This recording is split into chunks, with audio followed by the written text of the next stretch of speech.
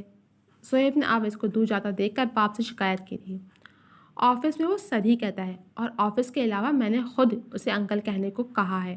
وہ میرا امپلائی ہی نہیں، میرے اذان کا سب سے گہرا دوست بھی ہے۔ معراج لاشاری نے دو ٹوک لہجے میں جواب دیا، جس پر زہیب خاموش ہو گیا تھا۔ اس میں مجھے میرے اذان کی جھلک نظر آتی ہے، معراج لاشاری نے کسی غیر مرئی نقطے کو دیکھتے ہوئے کہا تھا۔ ایک تو آپ باپ بیٹی بھی، پر اذان کا بھوت نہ جانے کیوں چڑھ گیا ہے، زہیب نے جھنجھلا کر کہا تھا۔ اشارہ علینا کے مری جا کر رہنے اور کام کرنے کی جانب تھا، مگر وہ دونوں ہی نہیں جانتے تھے کہ مری علینا لاشاری کو اس کی قسمت لے کر گئی ہے۔ علینا سے بات ہوئی تمہاری؟ صبح سے کال کر رہا ہوں اسے۔ معراج لاشاری نے اس کی بات کو یکسر نظر انداز کرتے ہوئے علینا کے متعلق پوچھا تھا۔ نہیں، کال کی تھی مگر اس نے پک نہیں کی۔ کچھ دنوں تک خود جا رہا ہوں مری، اسے اپنے ساتھ لے کر ہی آؤں گا۔ زہیب نے گردن سلاتے باپ کو اپنے ارادوں سے آگاہ کیا تھا۔ چھوڑ دو اس کے حال پہ، وہ جو کرنا چاہتی ہے اسے کرنے دو۔ معراج لاشاری نے زہیب کو باز رہنے کو کہا۔ آپ چھوڑ سکتے ہیں، میں نہیں، وہ بہن ہے میری۔ ایک مرے ہوئے شخص کے لیے میں اسے اس کی زندگی کیسے برباد کرنے دے سکتا ہوں؟ زہیب نے ماتھے پر بل ڈالے خاصے تلخ لہجے میں کہا تھا۔ وہ مرا ہوا شخص تمہارا بھائی تھا زہیب، آج تک تمہارے لہجے میں کبھی اس کے لیے وہ دکھ نظر نہیں آیا جو ہونا چاہیے تھا۔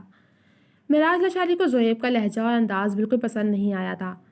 ڈیڈ، تو میں نے کب انکار کیا ہے؟ یقین جانے اس کے جانے کا دکھ مجھے بھی ہے، اور بعض اوقات اس کے ساتھ رکھے گا اپنے رویے کا دکھ بھی، مگر اب اس کی وجہ سے ہم لوگ اپنی زندگی جینا تو نہیں چھوڑ سکتے نا، بھی پریکٹیکل۔ زہیب نے اکتائے ہوئے لہجے میں وضاحت کے ساتھ باپ سے کہا، جس پر معراج لاشاری بس سر جھٹک کر رہ گئے۔